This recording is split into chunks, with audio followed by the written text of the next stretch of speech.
నిన్న ముఖ్యమంత్రి గద్దర్ సినీ అవార్డ్స్లో మాట్లాడుకుంటూ చాలా చాలా ఘోరమైనటువంటి సమాచారం, అంటే తెలంగాణ సినీ చరిత్రను బొందబెట్టే రకంగా మాట్లాడిండు. ఆయన చెప్తాడు ఏంటంటే, ఇక్కడికి చెన్నై నుంచి తెలుగు సినీ పరిశ్రమ హైదరాబాద్కు వచ్చేందుకు కారణాలు నలుగురు: ఎన్టీ రామారావు, అక్కినేని నాగేశ్వరరావు, తర్వాత కృష్ణ, తర్వాత రాఘవేందర్ రావు అని చెప్పింది. వీళ్ళు నలుగురు హైదరాబాద్కు చార్ మినార్లు ఉంటే ఆ మినార్ల లెక్క సినీ పరిశ్రమకు ఈ నలుగురు మినార్లు అన్నాడు.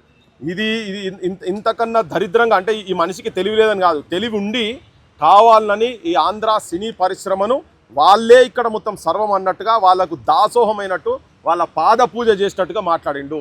వీళ్ళందరికీ బాసు తెలంగాణలో సిరిసిల్ల ముద్దుబిడ్డ పైడి జయరాజు. 11 డిఫరెంట్ భాషలల్లో కొన్ని 300 పైన సినిమాలల్లో ఆయన నటించిండు. తర్వాత the first action hero of India is none other than only ఒకడు పైడి జయరాజు. ఆయన యాక్చువల్గా ఇక్కడికి తెలుగు సినీ పరిశ్రమ వచ్చేటందుకు ఆయన ఇనిషియేటివ్ ఫస్ట్ ఆయన ఇనిషియేటివ్ తీసుకొని, చెన్నారెడ్డి ముఖ్యమంత్రి ఉన్నప్పుడు అక్కినేని నాగేశ్వరరావుకు ఇక్కడ ఇల్లుకు జాగా కూడా అప్పుడున్న ముఖ్యమంత్రి చెన్నారెడ్డికి చెప్పి ఇప్పించిండు. ఆయన కొడుకే ఇప్పుడు నాగార్జున వచ్చి భూ కబ్జాలు చేసినటువంటి గొప్ప మనిషి. ఏది ఎన్ కన్వెన్షన్ నేను వచ్చినాక రేవంత్ రెడ్డి గులగొట్టిండు కదా. వీళ్ళు ఇక్కడికి వచ్చి భూముల మీద ఆధిపత్యం, పద్మాలయ స్టూడియో, కృష్ణ కావచ్చు, అన్నపూర్య స్టూడియోలు, తర్వాత ఎన్టీ రామారావు కూడా ఇక్కడ చెరువు పక్కకు నాచారం దగ్గర భూములు ఇచ్చిండు ఆయన. రామకృష్ణ స్టూడియోలు కావచ్చు, చిక్కడపల్లి పోలీస్ స్టేషన్ వెనకాల ముంగట్ సైడ్ ఉంటుంది, అక్కడ ఏది గోల్కొండ అక్కడ చౌరస్తా దగ్గర అక్కడ గవర్నమెంట్ భూములే. వీళ్ళందరూ భూములు, తెలంగాణ భూములు, వాళ్ళు అక్కడికి వెళ్ళి వచ్చిన తర్వాత వీళ్ళకు భూములు తెలంగాణ నుంచి ఇచ్చిండ్రు వీళ్ళకు. కానీ ప్రభాకర్ రెడ్డి ఎన్ని రోజుల తర్వాత ఆయనకు సోయి వచ్చింది. ప్రభాకర్ రెడ్డి గారి గురించి మొట్టమొదటిసారి మాట్లాడిండు నిన్న ముఖ్యమంత్రి.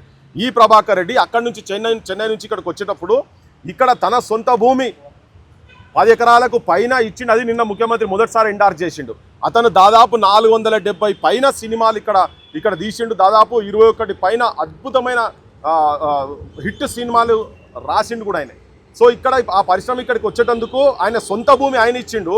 తనకు మాత్రం ఇప్పటివరకు పద్మశ్రీ రాలేదు, పద్మభూషణ్ రాలేదు, నాకు తెలిసి పద్మవిభూషణ్ రాలేదు.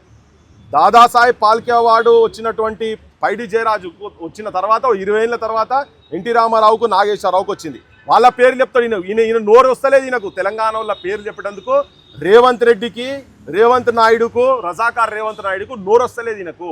ఓకే, ప్రభాకర్ రెడ్డికి ఇప్పటిదాకా ఇటువంటి పెద్ద నేషనల్ లెవెల్లో వచ్చే ఏది కూడా రాలే. ఈవెన్ పైడి జయరాజు కూడా ఇక్కడ వీళ్ళతో తట్టుకోలేకపోయి బాంబేలో సక్సెస్ అయింది ఆయన. కానీ ఇక్కడ మాత్రము ఆయన సక్సెస్ కానియలేదు.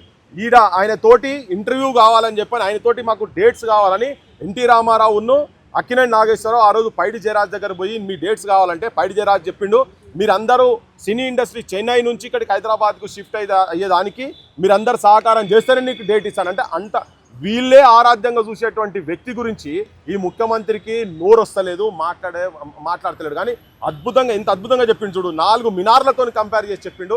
అందుకే ఇలా కడుపు గాలి మాట్లాడుతున్నాం. రేవంత్ రెడ్డి, నువ్వు ఎంత తెలంగాణ సినీ చరిత్రను తొక్కి పెట్టాలని ప్రయత్నం చేసినా ఇది బయటికి వస్తుంది. వాళ్ళందరేమో భూములు ఇక్కడికి వచ్చి ఇక్కడ భూములు తీసుకొని వాళ్ళు స్టూడియోలు పెట్టుకొని వాటిని ఇలా కమర్షియల్ యూనిట్స్గా తయారు చేసి పెట్టిండ్రు వాళ్ళు. కానీ ఇక్కడ ఉన్నటువంటి ప్రభాకర్ రెడ్డి లాంటిలో వాళ్ళ భూములు మొత్తం ఇచ్చారు. కాంతారావులు వాళ్ళు 400 పైన పౌరాణికం ఇటువంటి మూవీలలో అద్భుతంగా చేసినటువంటి కాంతారావు, ఇటువంటి వాళ్ళ గురించి ఆయనకు నోరు రానే రాదు. ఆయనకు పిల్లరట వాళ్ళట ఇక్కడికి వచ్చి ఇంతకన్నా దరిద్రంగా, ఇంతకన్నా బానిసత్వము, ఇంతకన్నా భావ దారిద్రము, నువ్వు ఎట్లా మనిషివో మాకైతే అర్థమైతలేదు నాయన. నువ్వు మొత్తం తెలంగాణ చరిత్రను ఇక్కడ బాలసుబ్రహ్మణ్యం విగ్రహం తీసుకొచ్చి, ఒక కిరాయి గాయకుని విగ్రహం తీసుకొచ్చి ఇక్కడ పెట్టావు. ఈ ప్రాంత అస్తిత్వం గురించి, ఈ ప్రాంత సినీ గురించి, ఈ ప్రాంత నటన గురించి, ఈ ప్రాంత సాహిత్యం గురించి కావచ్చు, మొత్తం సినీ పరిశ్రమలో చేసినట్టు కాంట్రిబ్యూషన్ మొత్తం ఈయన నిన్న ఒక స్టేట్మెంట్ తోటి బొందబెట్టిండు. అది కూడా ఎటువంటి సాహిత్యం అబ్బా, గద్దర్ పేరు పెట్టి ఎంత దరిద్రంగా ఏంది. నిన్న పాడిన పాటలు అయితే ఎంత ఘోరమైన పాట, అబ్బని తీయని దెబ్బాట. ఏం గద్దరు ఉంటున్న అయితే చెంప మీదకి పల్లగొట్టుకోవచ్చు, ఆయన మల్లగొట్టుకోవచ్చు. రేవంత్ రెడ్డి చాలా అద్భుతంగా ఇప్పుడు ఆయన చెప్పిండు కదా ప్రభాకర్ రెడ్డి, ఆ ప్రభాకర్ రెడ్డి, పైడి జయరాజులు, వీళ్ళ గురించి ఏందో మీరు తెలుసుకోండి. ఈ ముఖ్యమంత్రి ఎట్లా మన ప్రాంతంలో ఉన్నటువంటి ఆర్టిస్టులను ఎట్లా తొక్కి పెడుతున్నాడో చూడండి. ఇప్పుడు తెలంగాణ వచ్చిన తర్వాత ఇప్పటికీ కూడా భూములు మళ్ళీ ఇక్కడ వాళ్ళకి ఇచ్చి ఏమైనా ఫెడరేషన్లు చేసి పెంచుతున్నారా అంటే పెంచలేదని, మళ్ళీ వాళ్ళకే పిలిచి వాళ్ళకే ఇస్తున్నారు, వాళ్ళకే పెద్దపీట ఇస్తున్నారు. అదే చిరంజీవులు, అదే నాగార్జునులు, వాళ్ళే ఇక్కడ భూ కబ్జాలు చేసినటువంటి వాళ్ళు. ఈయన కూడా భూ కబ్జాదారుగా రేవంత్, ఈయన గ్యాంగ్ కూడా అంతే ఉన్నది కనుక వాళ్ళందరూ కలిసి తెలంగాణను పంచుకొని సర్వనాశనం చేస్తున్నారు. ఓకే, అదే వెలుగుమట్లపై ఎంతో మంది ప్రజలు కూడా బాధపడుతున్న పరిస్థితిలో కూడా ప్రతి ఒక్క ఫంక్షన్ కూడా అటెండ్ అవుతుండు. ఈ రీసెంట్గా అల్లు అర్జున్ది ఒక సినిమా హాల్ ఓపెనింగ్ ఉంటే కూడా పోయినటువంటి పరిస్థితి కూడా ఇంతవరకు వెలుగుమట్లకి ఇంతవరకు సందర్శించలేదు. దీనిపై మీ స్పందన ఏంటన్నా?